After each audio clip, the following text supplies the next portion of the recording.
బ్రహ్మపుత్ర నదిలో China కట్టబోతున్న dam కారణంగా భారత్ యొక్క నార్త్ ఈస్ట్ రాష్ట్రాల్లో భారత్ యొక్క నార్త్ ఇండియన్ స్టేట్లో భూకంపాలు రానున్నాయి. ప్రపంచంలోనే అతిపెద్ద డ్యామ్ను చైనా బ్రహ్మపుత్ర నదిలో కడుతోంది. చైనా బ్రహ్మపుత్ర నదిని కబ్జా చేయబోతోంది. ఎర్రచీర కట్టిన వాళ్ళందరూ నా పెళ్ళాలి అన్నట్లు తమకు కనిపించే భూమి, సముద్రం, నదులన్నీ తమవే, తమ తాత ముత్తాతలవే అని చైనా అంటూ ఉంటుంది. చైనా కట్టే డ్యామ్ కారణంగా ఇండియా, బంగ్లాదేశ్లోని చాలా ప్రదేశాల్లో నీళ్ల సమస్యలు, వరద సమస్యలు, భూకంప సమస్యలు రానున్నాయి.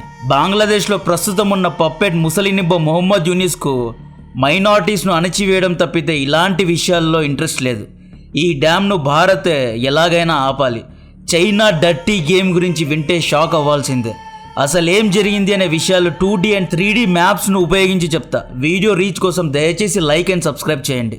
The controversial dam threatens to reshape regional power dynamics and also raise alarm bells about environmental sustainability.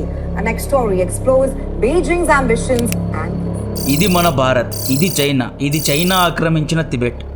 ఈ బ్రహ్మపుత్ర నది అనేది హిమాలయ పర్వతాలపైన దాదాపు 5300 మీటర్ల ఎత్తులో ఉన్న చమయాంగ్ డంగ్ మంచు కొండల నుండి మానస సరోవర్ మీదుగా ఇలా టిబెట్ గుండా వచ్చి ఎగ్జాక్ట్గా అరుణాచల్ ప్రదేశ్ నుండి 50 కిలోమీటర్ల దూరంలో యూటర్న్ తీసుకొని అస్సాంకు వెళ్తుంది. అక్కడ నుండి బంగ్లాదేశ్ గుండా వెళ్ళి బే ఆఫ్ బెంగాల్ సముద్రంలో కలిసిపోతుంది అన్నమాట. ఈ నది యొక్క హై లెవెల్ స్ట్రీమ్ టిబెట్లో ఉంటే లో లెవెల్ భారత్ యొక్క అరుణాచల్ ప్రదేశ్లో ఉంటుంది.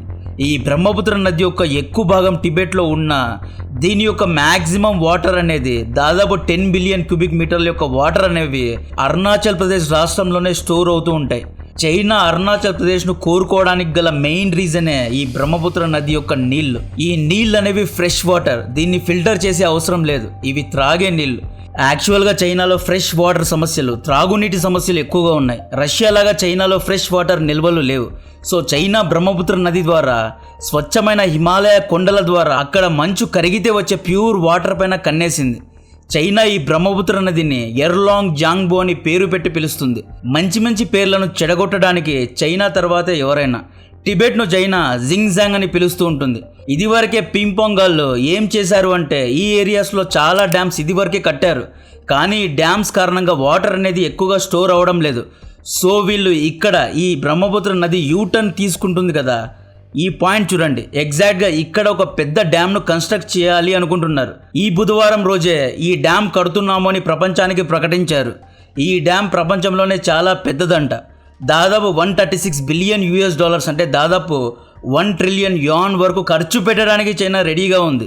ఈ మలుపు దగ్గర డ్యామ్ కడుతున్నారు. దీనివల్ల భారత్కు వచ్చే ప్రాబ్లం ఏంటి అంటే మనం అరుణాచల్ ప్రదేశ్లోని ఇంకియాంగ్లో ఒక పెద్ద రిజర్వాయర్ను కడుతున్నాం. ఈ reservoir capacity 10 billion cubic metre వాటర్ను హోల్డ్ చేస్తుంది. చైనా ఈ కొత్త డ్యామ్తో ఏం చేస్తోంది, ఇక్కడ నుండి వాటర్ను డైవర్ట్ చేస్తోంది. ఇలా డైవర్ట్ చేస్తే భారత్ కట్టే రిజర్వాయర్లో వాటర్ అనేది స్టోర్ అవ్వదు. మనకు వాటర్ లేకపోతే మనం అరుణాచల్ ప్రదేశ్కు, అస్సాంకు, నార్త్ ఈస్ట్లోని ఇతర రాష్ట్రాలకు వాటర్ను సప్లై చేయలేము. వాటర్ సప్లై చేయకపోతే మన రైతులు నష్టపోతారు, పంట పొలాలు నష్టపోతాయి, ఫిషర్ మ్యాన్ నష్టపోతారు. ఈ చైనా గుంటనక ఏం చేస్తుంది అంటే ఒకవేళ వాటర్ సప్లై చాలా ఎక్కువగా ఉంటే పెద్ద వరదలు, హెవీ రెయిన్స్ వచ్చి బ్రహ్మపుత్ర నది ఉప్పొంగితే చైనా డ్యామ్ గేట్స్ను ఎత్తేస్తుంది. ఎటువంటి ఇన్ఫర్మేషన్ లేకుండా ఎత్తేస్తుంది. ఇలా ఎత్తేస్తే నార్త్ ఈస్ట్ రాష్ట్రాల్లో, బంగ్లాదేశ్ మొత్తంలో వరదలు వస్తాయి. జనాలు కొట్టుకుపోతారండి. ఆ వాటర్ను మనం కంట్రోల్ చేయలేము.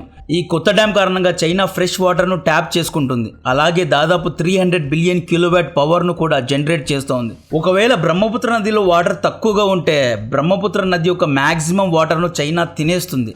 దీన్ని మనం ఏం చేయలేము. ఒకవేళ వాటర్ ఫ్లో ఎక్కువగా ఉన్నప్పుడు చైనా ఈ ఫ్లోను మన వైపు డైవర్ట్ చేస్తుంది. ఆ ఫ్లోను ఆపడానికి భారత్ సియాంగ్ వ్యాలీలో బ్యారేజెస్ను కడుతోంది. ఈ బ్యారేజెస్ వరదల నుండి మనల్ని రక్షిస్తాయి. వానలు, వరదల నుండి ఎలాగో మనల్ని మన ప్రభుత్వం, మన భారతీయ ఇంజనీర్స్ బ్యారేజెస్ ద్వారా కాపాడుతారు. ఇక్కడ చైనా యొక్క సీక్రెట్ ప్లాన్ ఏంటి అంటే చైనా ఈ బ్రహ్మపుత్ర నదినే డైవర్ట్ చేయడానికి ప్లాన్ చేస్తోంది. ఈ బ్రహ్మపుత్ర నది ఇలా అరుణాచల్ ప్రదేశ్ వైపు వస్తోంది కదా, చైనా ఈ నదిని ఇలా చైనా వైపు డైవర్ట్ చేయడానికి చూస్తోందండి. బిలియన్స్ ఆఫ్ ఇయర్స్ నుండి ఆ భగవంతుడు సృష్టించిన సహజ నదులను చైనా గెలుగుతోంది. చైనా నేచర్ను కూడా డిస్టర్బ్ చేస్తోంది. కొన్ని మిలియన్స్ ఆఫ్ ఇయర్స్ ముందు ఇండియన్ ప్లేట్ యురేషియన్ ప్లేట్తో ఢీకొంటేనే హిమాలయ పర్వతాలు పుట్టాయి. హిమాలయ కొండలనేవి దైవ సృష్టి. ఈ డ్యామ్ అనేది టెక్టానిక్ ప్లేట్స్కు దగ్గరగా చైనా కడుతోంది. చాలా సెన్సిటివ్ జోన్స్లో కడుతోంది. ఈ మ్యాప్ చూడండి, ఇది ఇండియన్ టెక్టానిక్ ప్లేట్, ఇది యురేషియన్ టెక్టానిక్ ప్లేట్. ఈ హిమాలయ అండ్ టిబెట్ ఏరియాస్లో ఈ రెండు టెక్టానిక్ ప్లేట్స్ ఎక్కువగా ఢీకొంటాయి. టెక్టానిక్ ప్లేట్స్ అనేవి కన్వేయర్ బెల్ట్స్ లాంటివి. మనం ఎయిర్పోర్ట్స్లో చూస్తూ ఉంటాం కదా, బెల్ట్స్ స్లోగా మన వస్తువులను మూవ్ చేస్తూ ఉంటాయి. సేమ్ అలాగే టెక్టానిక్ ప్లేట్స్ కూడా స్లోగా కదులుతూ ఉంటాయి. అంటే ఇయర్కి 40 mm వరకు కదులుతూ ఉంటాయి. చైనా యొక్క కొత్త డ్యామ్ దాదాపు 40 బిలియన్ క్యూబిక్ మీటర్ వాటర్ను స్టోర్ చేస్తుంది. వాటర్ స్టోర్ చేయడం అంటే వాటర్కు కూడా కొంత బరువు ఉంటుంది. 1 లీటర్ వాటర్ 1 kg ఉంటుంది. అటువంటిది ఈ ఎదవలు దాదాపు 100 లేదా 120 బిలియన్ క్యూబిక్ మీటర్ వాటర్ను స్టోర్ చేస్తున్నారు, ఆపుతున్నారు. అంత వాటర్ను ఒక డ్యామ్ హోల్డ్ చేసినప్పుడు ఈ వాటర్ వెయిట్ భూమిపైన ప్రెషర్ను క్రియేట్ చేస్తుంది, అంటే ఒత్తిడిని క్రియేట్ చేస్తుంది. ఈ ఒత్తిడి కారణంగా టెక్టానిక్ ప్లేట్స్ అన్బ్యాలెన్స్ అవుతాయి, షిఫ్ట్ అవుతాయి, హెచ్చు తగ్గులవుతాయి. ఈ ఫినామినన్నే రిజర్వాయర్ ఇండ్యూస్డ్ సిస్మిసిటీ అంటారు. దీన్ని తెలుగులో సింపుల్ గా చెప్పాలి అంటే మనిషి కట్టిన రిజర్వాయర్స్ ద్వారా వచ్చే భూకంపం అన్నమాట. ప్రకృతితో చెలగాటం చేయడం చైనాకేమీ కొత్తేం కాదు. కృత్రిమంగా చైనా సూర్యుడినే సృష్టించింది. సముద్రంలో కృత్రిమ దీవుల్ని కట్టడం చైనాకే సాధ్యం. ఇలాంటి ఎదవ పనులు ఎన్నో చైనా ఇదివరకే చేసింది. ఈ ప్రపంచంలోనే పెద్ద డ్యామ్ కారణంగా టెక్టానిక్ ప్లేట్స్ షిఫ్ట్ అయ్యి నార్త్ ఈస్ట్ రాష్ట్రాల్లో భూకంపం వస్తే లేదా టిబెట్లోనే భూకంపం వస్తే ఎవరు రెస్పాన్సిబుల్? భారత్ చైనా మధ్య బ్రహ్మపుత్ర నది విషయంలో 2002లో 2011లో 2 MOUలు సైన్ అయ్యాయి. బట్ ఇంటర్నేషనల్ లాస్ను చైనా ఎప్పుడు లెక్క చేసిందని? China foreign policy my way or highway లాగా ఉంటుంది. అన్క్లోజ్ ట్రీటీనే చైనా లెక్క చేయలేదు. మంచు ప్రదేశాల్లో వేట చేసే నక్కల్లాగా చైనీస్ డిప్లొమసీ ఉంటుంది. వీళ్ళ డిప్లొమసీను వోల్ఫ్ వ్యారియర్స్ అంటారు. మోరోవర్ టిబెట్లో భూకంపం వచ్చినా చైనాకు ఎటువంటి ప్రమాదం ఉండదు. ఎందుకంటే చైనాలోని 90% ప్రజలు అటువైపు అంటే షాంఘై, బీజింగ్ ఆ సైడ్లో ఉంటారు, ఈస్ట్ వైపు ఉంటారు. టిబెట్లో చాలా తక్కువ మంది ఉంటారండి. ఇంతకుముందు టిబెట్లో చైనా కట్టిన డ్యామ్స్ కారణంగా 2003లో ఒకసారి ఆల్రెడీ భూకంపం వచ్చింది. 7.8 మ్యాగ్నిట్యూడ్లో భూకంపం నమోదైంది. చైనా కట్టిన జిపింగ్పూ డ్యామ్ కారణంగా 2008లో ఇంకొకసారి భూకంపం వచ్చింది. 2020లో చైనా చేసిన ల్యాబ్ టెస్ట్ ఎదవ పని కారణంగా కరోనా వంటి వైరసెస్ వ్యాపించి ప్రపంచవ్యాప్తంగా కోట్లలో ప్రజలు చనిపోయారు. చైనా ప్రపంచం మొత్తాన్ని ధ్వంసం చేసి భూమికి లాక్ వేసి షాప్ క్లోజ్ చేసుకొని వెళ్ళేలాగుంది. భారత్ చాలా స్ట్రాంగ్గా ఈ డ్యామ్ కన్స్ట్రక్షన్ను ఆపాలి. భారత్ సియాంగ్లో బ్యారేజ్ కట్టి కౌంటర్ ఇస్తోంది. బట్ ఈ లార్జెస్ట్ డ్యామ్ కారణంగా అర్త్క్వేక్ వస్తే ఎవరు ఏమీ చేయలేం. మన అపోజిషన్ పార్టీస్ ఈ డ్యామ్ విషయంలో భారత ప్రభుత్వాన్ని ప్రశ్నించాలి, పార్లమెంట్లో ఈ ఇష్యూను లేవనెత్తాలి. అపోజిషన్ పార్టీస్ ఒత్తిడి పెడితే భారత ప్రభుత్వం ఇంకొంత ఫాస్ట్గా రియాక్ట్ అవుతుంది అనే చెప్తున్నా. రాజకీయం చేయడానికి కాదు, చైనా డ్యామ్ను వెపనైజ్ చేయడానికి ట్రై చేస్తోంది. ఒకవేళ ఇండియా చైనా మధ్య యుద్ధం వస్తే కావాలనే చైనా గేట్స్ను ఓపెన్ చేసే ప్రమాదం ఉంది, లేదా వాటర్ను డైవర్ట్ చేసే ప్రమాదం ఉంది. భారత్ చైనా మధ్య లోతైన వాటర్ షేరింగ్ అగ్రిమెంట్స్ లేవు, అంటే కాంప్రిహెన్సివ్ వాటర్ షేరింగ్ అగ్రిమెంట్స్ అనేవి లేవు. చైనా పూర్వ రాజకీయ నాయకులు మన వాళ్ళలాగా అమాయకులు కాదు, చాలా తెలివైన వారు.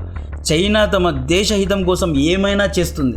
మన రాజకీయ నాయకులు ఎలాగైతే 1960లో పాకిస్తాన్తో ఇండస్ వాటర్ ట్రీటీ చేసుకున్నారో, ఆ ట్రీటీ గుర్తుందా? ఆ ట్రీటీలో ఏముంది అంటే భారత్ నుండి పాకిస్తాన్ వైపు వెళ్లే ఇండస్, జేలం, చేనాబ్, రవి, సట్లెజ్ వంటి 5 నదుల యొక్క నీటిని భారత్ పాకిస్తాన్తో షేర్ చేసుకోవాలనే అగ్రిమెంట్ అది. ఈ వాటర్ యొక్క దాదాపు 80% నీళ్లు పాకిస్తాన్ వాడుకోవాలంట, కేవలం 20% నీళ్లు భారత్ వాడుకుంటుందంట. ఆ అగ్రిమెంట్ యొక్క సారాంశం అది. అది కూడా శత్రు దేశంతో, పాకిస్తాన్తో సంధి చేసుకున్నాం. బట్ మనం చైనాతో బ్రహ్మపుత్ర నది విషయంలో ఎటువంటి కాంప్రిహెన్సివ్ ట్రీటీస్ చేసుకోలేదు. సో చైనా బ్రహ్మపుత్ర నది యొక్క నీటిని షేర్ చేసుకోవాలని ఎటువంటి పేపర్స్లో సైన్ చేయలేదు. కాబట్టి ఈ బ్రహ్మపుత్ర నదినే చైనా కబ్జా చేసినా చేస్తుంది. డెఫినెట్గా ఈ వాటర్ మొత్తాన్ని, అంటే ఆర్టిఫిషియల్ రివర్ డైవర్షన్ను క్రియేట్ చేసి బ్రహ్మపుత్ర నది యొక్క రూట్నే చైనా మార్చేస్తోంది. చైనా ఆడే సీక్రెట్ గేమ్ ఇప్పుడు కాదు, ఒక 10 ఏళ్ల తర్వాత తెలుస్తుంది. చైనా డ్యామ్ యుద్ధం మనతో ఒకటే కాదు, మెకాంగ్ రివర్లో చైనా ఇదే చేసింది. మియాన్మార్, లాస్, థైలాండ్, కంబోడియా, వియట్నాంకు వెళ్ళే నీళ్లపైన కూడా చైనా కబ్జా చేసింది.